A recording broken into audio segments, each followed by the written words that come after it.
Hello बच्चों, कैसे हो आप सभी लोग। जैसा कि आप देख रहे होंगे स्क्रीन बोर्ड पे आपको दिखलाई दे रहा होगा कि आज का हमारा जो नया टॉपिक है वो द्विघात समीकरण है, जो कि आपका अध्याय 4 है। तो इससे भी आपके क्वेश्चंस बहुत ज्यादा आते हैं, मैक्सिमम क्वेश्चंस आपके इससे पूछे जाते हैं।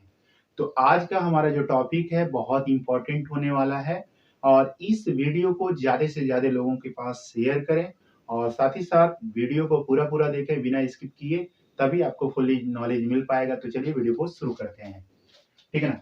तो द्विघात समीकरण किसको कहते हैं? इसको बोलते हैं अंग्रेजी में क्वाड्रिक इक्वेशन, ठीक है ना। तो क्वाड्रिक इक्वेशन में यहां पर हम देखेंगे a x square plus b x plus c is equal to क्या होता है? 0 होता है, ठीक है ना। तो अब आपको यहाँ पे कुछ चीजों के बारे में आपको बता दें कि यहाँ ए क्या होता है। तो ये आपका होता है कांस्टेंट, जिसको बोलते हैं अचर, ठीक है ना। अच्छा, बी क्या है? तो ये भी आपका अचर है। सी क्या है? ये भी अचर है। तो भाई ये x और ये x है क्या? भाई ये जो आप क्वेश्चन जब सॉल्व करते हैं, जैसा कि हम लोगों ने पढ़ा था कि चर और अचर। चर क्या होता है? चर का मतलब होता है जिसके जो है बहुत सारे मान होते हैं। तो जब हम कोई इक्वेशन को क्या करते हैं, कुछ कंडीशन में बांधकर उससे संबंधित जब सवाल लगाते हैं, तो हम इसका सहारा लेते हैं। किसका? द्विघात समीकरण का, या दो चर वाला रैखिक समीकरण का। तो दो चर वाले रैखिक समीकरण में उसके युग्म होते हैं, लेकिन द्विघात समीकरण में क्या होते हैं? इसका युग्म नहीं होता है। इसे कैसे लगाना होता है, आज हम इसको सीखने वाले हैं, ठीक है ना। तो यहाँ पर आप सबसे पहले हम गुणा करना सीख लेते हैं, ठीक है ना। क्योंकि द्विघात समीकरण में हमें जानना क्या होता है? गुणनखंड जानना होता है। तो गुणनखंड जानने से पहले हम गुणा सीख लें तो बहुत आसानी से गुणनखंड कर पाएंगे। तो इसका गुणनखंड कैसे लगाते हैं, तो चलिए इसके बारे में हम यहाँ पर देखते हैं, ठीक है ना। तो आप यहाँ पर कुछ चीजों को यहाँ पर थोड़ा सा गौर करिएगा कि अगर मान लेते हैं x प्लस 2 और x प्लस 3 इन दोनों का गुणा करना हो, तो क्या करोगे आप? तो आप करोगे यही कि इसका मल्टीप्लाई इसमें करोगे, ये लिख दोगे एक्स स्क्वायर। अब इसका मल्टीप्लाई इसमें करोगे और लिखोगे क्या? 3x। ओके, कोई बात नहीं है। इसका गुणा इसमें करोगे और लिखोगे 2x, और इसका गुणा इसमें करोगे 2 3 6। यही करने वाले हैं ना, ठीक है ना। और एक चीज और देख लेते हैं यहाँ पर, एक्स स्क्वायर, तो 3 2 क्या हो जाएगा? 5x प्लस 6, ठीक है ना। तो ये हो गया आपका दो स्टेप में सवाल लग गया आपका। हम आपको तरीका बताते हैं, एक स्टेप में इस सवाल को लगाएंगे कैसे, ठीक है ना। अब देखिए यहाँ x, तो क्या हो जाएगा आपका आंसर? एक्स स्क्वायर, ठीक है ना। अब यहाँ पर देख लीजिए, ये 2 है और ये 3 है, और 2 और 3 जोड़ने पर, क्योंकि इन दोनों के सामने प्लस है, जोड़ लीजिए। प्लस कितना हो गया? 5x, ठीक है ना। अब इन दोनों का गुणा भी कर लीजिए, 2 3 आए 6, तो प्लस 6 भी लिख लीजिए। तो क्या आपका दोनों बराबर आया कि नहीं आया? ठीक है ना। तो ये होता है गुणा करने का तरीका। तो हमें पहले क्या जानना है? इसका गुणा सीखना है। यहाँ पर देख लेते हैं, मान लेते हैं x -5 है और x प्लस 2 है। अगर ऐसे मिल जाए तो क्या होगा? कोई बात नहीं है, यहाँ पे इसका हो जाएगा एक्स स्क्वायर। 5 में से 2 निकल गया तो माइनस क्या हो जाएगा? 3x। 5 दूना कितना होगा? -10, ठीक, क्योंकि यहाँ माइनस है यहाँ प्लस है, प्लस माइनस का गुणा क्या हो जाएगा? माइनस हो जाएगा, ठीक है ना। आगे बढ़ते हैं। अगर मान लेते हैं यहाँ पर -2 हो और यहाँ पे -3 हो, तब क्या होगा भाई? तो भी घबराने की जरूरत नहीं है, ठीक है ना। हर तरह से मैं बता रहा हूँ आपको कैसे आपको गुणा करना है। x का क्या हो जाएगा? X square. तो आप देखेंगे यहाँ माइनस दोनों जोड़ लीजिए भाई, तो जोड़ेंगे लेकिन चिन्ह आपका माइनस ही रहेगा। 3 और 2 5x। अच्छा, ये माइनस माइनस का गुणा क्या हो जाएगा? प्लस, और 2 3 आए कितना हो जाएगा? 6, ठीक है ना। कैसा लगा आपको? ठीक है ना। ऐसे ही पहले हम गुणा कर लिए, अब हम सीखते हैं गुणनखंड। तो गुणनखंड सीखने के लिए आपको कुछ कंडीशंस को आपको समझना होगा। जैसे मान लेते हैं ax square plus bx plus c is equal to 0। यहाँ पर देखते हैं कभी आपको प्लस भी मिलता है, जैसा कि आप यहाँ पर देख रहे हैं, कभी यहाँ पे आपको प्लस मिल रहा है, कभी इसको माइनस मिल रहा है, कभी प्लस मिल रहा है, ठीक है ना। तो इस चीज को आप बहुत ज्यादा फोकस करेंगे, केयर करेंगे, तब जाके गुणनखंड के सवाल को लगा पाएंगे। अगर यहाँ प्लस नजर आया तो प्लस नजर आने का मतलब हो गया सी को तोड़कर जोड़ने पर, ठीक है ना, सी को तोड़कर जोड़ने पर क्या मिले हमें, बी मिले, यानी ये वैल्यू मिले, ठीक है ना। और अगर मान लेते हैं यहाँ पे प्लस आ गया तो ये करेंगे, या अगर माइनस आ गया तो सी को तोड़कर क्या करने पर, घटाने पर क्या मिले, बी मिले, ठीक है ना। कभी कभी यहाँ पे माइनस भी मिल जाता है, तो ये दो कंडीशन हो गए, ठीक है ना। अब यहाँ पर आपका देखेंगे कि यहाँ प्लस भी है और माइनस भी है, ठीक है ना। तो इससे कोई मतलब नहीं है, इससे कोई लेना देना नहीं है, बस आपको यहाँ पर देखना है कि यहाँ पे प्लस है कि माइनस है।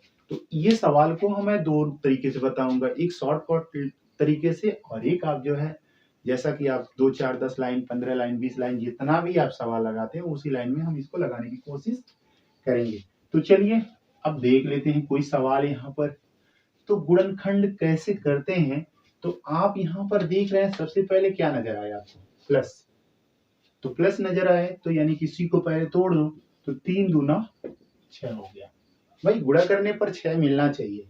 अब यहाँ पर मान लेते हैं कि कह रहा है जोड़ने पर, तो भाई 3 में अगर 2 जोड़ लेते हैं तो 5 भी तो मिल रहा है, दोनों कंडीशन फुलफिल है। तो हम क्या कर सकते हैं, कहेंगे क्या, एक्स स्क्वायर प्लस इस 5 को हम लिख सकते हैं इतना, यानी 3 प्लस 2, यहाँ बगल में x प्लस 6, ठीक है ना, क्या हो जाएगा, x square plus 3x plus 2x plus 6। अच्छा, इन दोनों में कॉमन क्या हो सकता है, तो इन दोनों में कॉमन हो जाएगा x, तो x बाहर निकाल लीजिए, यहाँ x प्लस 3 हो जाएगा। अच्छा, इन दोनों में क्या हो सकता है, 2, तो x प्लस क्या हो जाएगा 3। अच्छा, इन दोनों में क्या हो सकता है, दोनों में क्या हो सकता है, x प्लस 3, अगर बाहर निकाल लेते हैं तो बचेगा क्या, यहाँ x प्लस 2। इस तरह से आपका ये आंसर हो जाएगा, ठीक है ना। अच्छा, एक चीज और है, अगर इन दोनों का गुणा कर लिया जाए तो ये चीज मिलना चाहिए ना। देखिए सही है कि नहीं, x x में गुणा करेंगे x स्क्वायर, अच्छा 3 और 2 कितना हो जाएगा 5, ठीक है ना, 2 3 आए कितना 6, ठीक है ना। ऐसे अब बहुत आसानी से क्या कर सकते हैं, नंबर को तोड़ सकते हैं। कितने कंडीशन हो गए, plus plus, plus minus, minus plus और माइनस माइनस, ठीक है ना। ये 4 कंडीशन है और 4 कंडीशन को हम यहाँ पे समझ भी लेते हैं, ठीक है ना। एक हो गया बड़ा, यहाँ पर हम ये चिन्ह मान लेते हैं, ये हो गया चिन्ह, ये भी हो गया चिन्ह, ठीक है ना। यहाँ पे हो गया बड़ा, बड़ा, यहाँ हो गया छोटा, ठीक है ना, एक बड़ा हो गया और एक छोटा हो गया, ठीक है। अब यहाँ पे हमें बहुत ज्यादा केयर करना पड़ेगा, तब ये चीज आपको समझ में आएगा, तब आप शॉर्टकट में लगा लेंगे, चाहे जैसे कुछ ना रहेगा, ठीक है। तो ये प्लस का मतलब क्या है, अभी इसका मतलब ऐसे समझिए, a x square plus b x plus c, ठीक है ना। तो जैसे आप देख रहे हैं कि इस सवाल को लगाने के लिए 3 गुणे 2 कर रहे हैं, तो 3 दूना क्या हो जाएगा 6, और अगर 3 में 2 जोड़ लेते हैं तो 5, ठीक है ना। तो एक नंबर आपको बड़ा मिला और एक नंबर छोटा मिला, तो ये बड़ा और छोटा का मतलब यही है कि कौन नंबर बड़ा है और कौन नंबर छोटा है, ठीक है ना। तो अब जब दोनों जगह पे आपको प्लस प्लस मिले, तो दोनों जगह पे अगर प्लस प्लस मिले तो दोनों नंबर के सामने क्या होगा, प्लस प्लस ही होगा, ठीक है ना, जैसा कि आप यहाँ पर देख रहे हैं, ठीक है ना। यानी कि अब इतना आपको सवाल लगाने की आवश्यकता नहीं है। क्या करेंगे आप, कंडीशन को समझ लिए, भाई कंडीशन क्या है, कंडीशन है 2 3 आए 6 और 2 3 5, तो इसका मतलब हो गया बड़ा भी प्लस में और छोटा भी प्लस में, यानी कि x के साथ में 3 हो जाएगा और x के साथ में 2 हो जाएगा, ये आपका आंसर आ गया, ठीक है ना, एक लाइन में, ठीक। लेकिन जब इसको आप समझेंगे तब। अच्छा, कभी कभी आपको ऐसे भी सवाल मिलेंगे, जैसे मान लेते हैं कि कोई नंबर अगर लिखें डायरेक्ट, इसको देखिए, ठीक है ना, पहली कंडीशन आप देख लीजिए किसका किसका बन रहा है, तो 3 1 कम, ठीक है ना, 3 1 कम क्या हो जाएगा 3 हो जाएगा, और अगर हम 3 में से एक को घटा देते हैं तो 2 आ जाएगा। जैसा कि आप यहाँ देख रहे हैं कि कंडीशन क्या है, गुणा करने पर 3 आए और उसके बाद घटाने पे कितना आए 2, तो दोनों कंडीशन फुलफिल कर रहा है।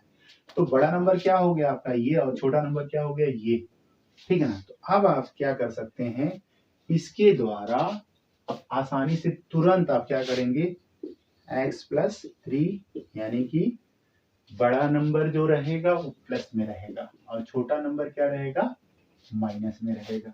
तो अब आप यहाँ लिख सकते हैं x माइनस, ठीक है ना, x-1, ठीक। इसको आप सॉल्व कर लीजिएगा। आप सॉल्व करके कमेंट बॉक्स में जरूर इसको बताइएगा कि ये राइट है या रॉन्ग है। डायरेक्ट इसे लिख सकते हैं क्या, x-3 और x-2, क्या इसी को देखकर, जब आगे की तरफ माइनस हो और पीछे की तरफ प्लस हो, ठीक है ना। अब लास्ट वाला कंडीशन है x² - 3x - 10, ठीक है ना। ऐसे क्वेश्चन आपको मिल जाएगा, ठीक है ना। क्या करेंगे, इसका गुणनखंड करना है आपको। तो आप देखेंगे यहाँ पर लिखा हुआ 10, यानी गुणा करने पर 10 आए और घटाने पे 3 आए, तो कितना हो जाएगा, 5 दूना 10। अच्छा, 5 में से अगर 2 घटा दो तो कितना हो जाएगा, 3। कंडीशन को फुलफिल कर रहा है कि नहीं कर रहा है, ठीक। अब क्या करेंगे, हम यहाँ पर डायरेक्ट इस सवाल को लगा सकते हैं। कैसे, चलिए देखते हैं। इसमें कर लेंगे x-5 और x+2, ठीक है ना। क्यों करेंगे भाई, क्योंकि जब आगे माइनस हो, दोनों जगह पे माइनस हो, तो आगे वाला नंबर माइनस में और पीछे वाला नंबर प्लस में, ये आपका होगा। यानी बड़ा वाला नंबर आपका माइनस में, छोटा वाला नंबर प्लस में, ठीक है ना। अगर इसको आप तोड़ते भी हैं तो भी आपको इतना ही मिलेगा। चलिए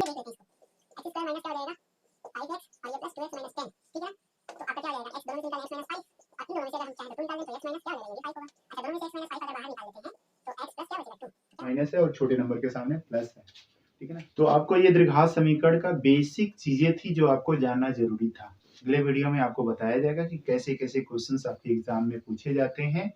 आप लोगों को ये वीडियो कैसा लगा, उम्मीद करते हैं कि आपको बहुत अच्छा लगा होगा।